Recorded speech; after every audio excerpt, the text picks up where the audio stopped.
যায়।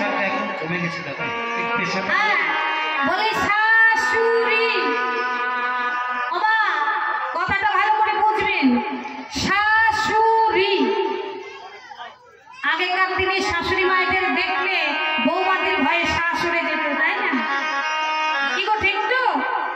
এখন একটা হয়, এখন তার ঠিক উল্টোটা হয়। এখন ওই বৌমাদের দেখলে শাশুড়ি মায়েদের ভয়ে শাশুড়ে যায়। নিতাই গো হরি বল হরি। নতুন বৌমা যখন ঘরে আসে শাশুড়ি মা মনে মনে চিন্তা করে না জানি কি হয়। হ্যাঁ তারা ধরে বলে এমন ঘরে বসত করি শাশুড়িকে দেখে আমার ভয়ে শ্বাস উড়ে যায়। আবার বললি নদী,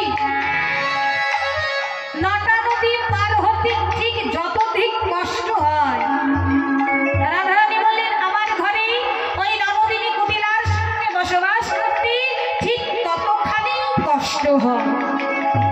তবে তুলসী শোন, এক কাজ কর,